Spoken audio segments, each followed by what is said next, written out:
ಇನ್ನು ಪ್ರಕೃತಿ ಸೌಂದರ್ಯ ಹತ್ಯೆಗೈದ ಭಯೋತ್ಪಾದಕರ ವಿರುದ್ಧವಾಗಿ ಸಮರ ಸಾರೋದಕ್ಕೆ ಮುಂದಾಗ್ತಾ ಇದೆ. ಅಟ್ಟಹಾಸ ಮೆರೆದ ಪಾಕಿಸ್ತಾನಿ ಉಗ್ರರ ವಿರುದ್ಧವಾಗಿ ಸರ್ಜಿಕಲ್ ಸ್ಟ್ರೈಕ್ಗೆ ಮುಂದಾಗ್ತಾ ಇದೆ. ಈಗಾಗಲೇ ಪ್ರಕೃತಿ ಸೌಂದರ್ಯ ಹತ್ಯೆಗೈದ ಭಯೋತ್ಪಾದಕರ ವಿರುದ್ಧವಾಗಿ ರಣತಂತ್ರಗಳನ್ನ ಕೂಡ ಹೆಣೆಯಲಾಗ್ತಾ ಇದೆ. ಈಗ ಅಟ್ಟಹಾಸ ಮೆರೆದ ಪಾಕಿಸ್ತಾನಿ ಉಗ್ರರ ವಿರುದ್ಧವಾಗಿ ಸರ್ಜಿಕಲ್ ಸ್ಟ್ರೈಕ್ ಮಾಡೋದಕ್ಕೆ ಕೂಡ ಪ್ಲಾನ್ ರೆಡಿಯಾಗಿದೆ. ಭಾರತದ ಅನ್ನ ನೀರನ್ನ ಸೇವಿಸಿ ಇಲ್ಲಿಯ ಜನರಿಗೆ ಇಲ್ಲೇ ಇದ್ದುಕೊಂಡು ಕನ್ನ ಹಾಕಿದ ಕ್ರೂರರಿಗೆ ಎಡೆಮುರಿ ಕಟ್ಟೋದಕ್ಕೆ ಸಜ್ಜಾಗ್ತಾ ಇದೆ. ಅಟ್ಟಹಾಸ ಮೆರೆದ ಪಾಕಿಸ್ತಾನಿ ಉಗ್ರರ ವಿರುದ್ಧವಾಗಿ ಸರ್ಜಿಕಲ್ ಸ್ಟ್ರೈಕ್ ನಡೆಯುತ್ತೆ.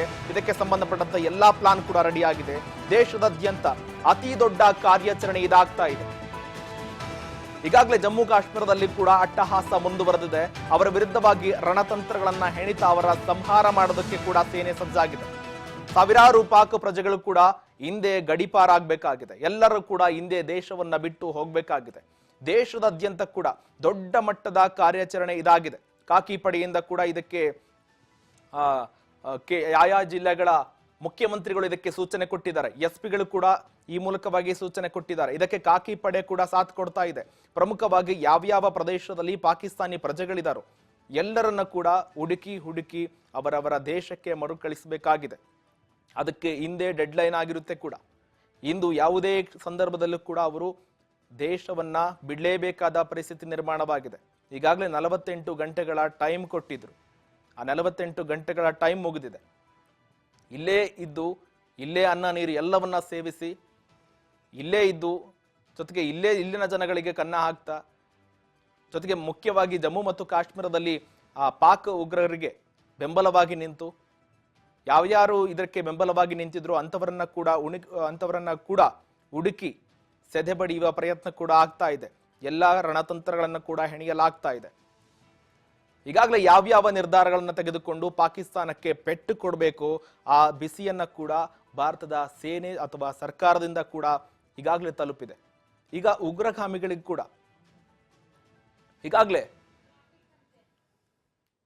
ಭಾರತ ಮತ್ತು ಪಾಕ್ ಮಧ್ಯೆ ವ್ಯಾಪಾರ ವಿಚಾರಕ್ಕೆ ಸಂಬಂಧಪಟ್ಟಂತೆ ಹೇಳೋದಾದ್ರೆ ಅಟಾರಿ ವಾಘಾ ಗಡಿ ಮೂಲಕ ಭಾರತ ಪಾಕ್ ವ್ಯಾಪಾರ ಕೂಡ ಅಂತಿಮವಾಗ್ತಾ ಇದೆ. ಜೊತೆಗೆ ಅಮೃತಸರದಿಂದ 28 ಕಿಲೋಮೀಟರ್ ದೂರದಲ್ಲಿರುವ ಪಾಕಿಸ್ತಾನ ವ್ಯಾಪಾರ ವಹಿವಾಟುಗಳಿಗೆ ಅಟಾರಿ ವಾಘಾ ಏಕೈಕ ಮಾರ್ಗವಾಗಿತ್ತು. ಹಲವು ವರ್ಷಗಳಿಂದ ಅನೇಕ ಏರಿಕೆಗಳಲ್ಲಿ ವಹಿವಾಟು ಕಾಣ್ತಾ ಇತ್ತು. ಇದು 2017 ಜೊತೆಗೆ 18ರಲ್ಲಿ ಮತ್ತು 2018 ಮತ್ತು 19ರಲ್ಲಿ 4100ರಿಂದ 4300 ಕೋಟಿ ರೂಪಾಯಿ ವಹಿವಾಟು ಆಗಿತ್ತು. ಇನ್ನು 2019 ಮತ್ತು 20ರಲ್ಲಿ 2772 ಕೋಟಿ ವಹಿವಾಟು ಆಗಿತ್ತು. ವ್ಯಾಪಾರ ವಿಚಾರಕ್ಕೆ ಸಂಬಂಧಪಟ್ಟಂತೆ ಹೇಳ್ತಾ ಇರೋ ಮಾಹಿತಿ ಇದು. ಒಟ್ಟು 2020 ಮತ್ತು 21ರಲ್ಲಿ 2639 ಕೋಟಿ ರೂಪಾಯಿ ವಹಿವಾಟಾಗುತ್ತೆ. ಇದು ದೊಡ್ಡ ಮಟ್ಟದ ವಹಿವಾಟಾಗ್ತಾ ಇದೆ. ಜೊತೆಗೆ 2022 ಮತ್ತು 23ರಲ್ಲಿ ವ್ಯಾಪಾರವು 2257.55 ಕೋಟಿ ರೂಪಾಯಿ ವ್ಯಾಪಾರ ಕುಸಿತವಾಗ್ತಾ ಇದೆ. ಇದು ಈ ನಿರ್ಧಾರಗಳಿಂದ ಆಗ್ತಾ ಇರುವ ಕುಸಿತ. ಜೊತೆಗೆ 2023 ಮತ್ತು 24ರಲ್ಲಿ 3886 ಕೋಟಿ ರೂಪಾಯಿಗಳ ಆರ್ಥಿಕ ಜಿಗಿತವಾಗುತ್ತೆ. ಇದು ಪಾಕ್ ಮಧ್ಯೆ ಜೊತೆಗೆ ಭಾರತ ಮಧ್ಯೆ ಇರುವ ಆ ಮಾರ್ಗದ ಮೂಲಕವಾಗಿ ಸಂಚಾರವಾಗುವಂತಹ ವ್ಯಾಪಾರ ವಹಿವಾಟಿನಲ್ಲಿನ ಅಂಕಿಅಂಶಗಳು. ಪ್ರಮುಖವಾಗಿ ಇದೇ ಮಾರ್ಗ ಈಗ ಬಂದಾಗಿದೆ. ಹಾಗಾಗಿ ಎಲ್ಲ ವಹಿವಾಟುಗಳು ಸೇರಿದಂತೆ ವ್ಯಾಪಾರ ಒಪ್ಪಂದಗಳಿಗೆ ಸೇರಿದಂತೆ ಎಲ್ಲವೂ ಕೂಡ ಭಾರತ ಜೊತೆಗೆ ಪಾಕ್ ನಡುವಿನ ಒಪ್ಪಂದ ಕಡಿತವಾಗಿದೆ. ಹೀಗಾಗಿ ಭಾರತ ಜೊತೆಗೆ ಪಾಕಿಸ್ತಾನ ನಡುವಿನ ಎಲ್ಲಾ ಒಪ್ಪಂದಗಳು ಒಂದು ಕಡೆಯಾಗಿ ಬಂದಾಗಿದೆ. ನದಿ ನೀರಿಗೆ ಸಂಬಂಧಪಟ್ಟಂತೆ ಜೊತೆಗೆ ವ್ಯಾಪಾರ ವಹಿವಾಟುಗಳಿಗೆ ಸಂಬಂಧಪಟ್ಟಂತೆ ಮುಖ್ಯವಾಗಿ ಡ್ರೈ ಫ್ರೂಟ್ಸ್ಗಳು ಬರ್ತಾ ಇತ್ತು ಭಾರತಕ್ಕೆ. ಆ ಡ್ರೈ ಫ್ರೂಟ್ಸ್ಗಳಿಗೆ ಸಂಬಂಧಪಟ್ಟಂತೆ ಕೂಡ ಮುಖ್ಯವಾಗಿ ಅಟಾರಿ ವಾಘಾ ಗಡಿ ಮೂಲಕವಾಗೇ ಬರ್ತಾ ಇತ್ತು. ನೋಡ್ತಾ ಇರ್ಬೋದು ನೀವು ಒಂದು ವಿಂಡೋದಲ್ಲಿ.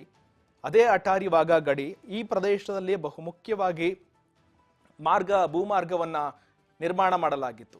ಈ ಮೂಲಕವಾಗಿ ಡ್ರೈ ಫ್ರೂಟ್ ಸೇರಿದಂತೆ ಪ್ರಮುಖ ವ್ಯಾಪಾರ ವಹಿವಾಟಿಗೆ ಸಂಬಂಧಪಟ್ಟಂತ ವಸ್ತುಗಳು ಭಾರತಕ್ಕೆ ರವಾನೆ ಆಗ್ತಾ ಇತ್ತು. ಈಗ ದೊಡ್ಡ ಮಟ್ಟದ ಲಾಸ್ ಆಗ್ತಾ ಇದೆ.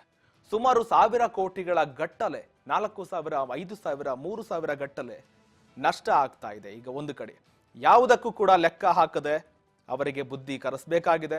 ಹಾಗಾಗಿ ಈ ನಿರ್ಧಾರವನ್ನ ತೆಗೆದುಕೊಳ್ಳಲಾಗಿದೆ. ಖರ್ಜೂರ ಸೇರಿದಂತೆ ಪ್ರಮುಖ ಡ್ರೈ ಫ್ರೂಟ್ಸ್ಗಳು ಭಾರತದ ಭೂಪ್ರದೇಶಕ್ಕೆ ಬಂದು ತಲುಪ್ತಾ ಇತ್ತು ಪಾಕಿಸ್ತಾನದಿಂದ, ಅಟಾರಿ ವಾಘಾ ಗಡಿ ಭೂ ಪ್ರದೇಶದಿಂದ.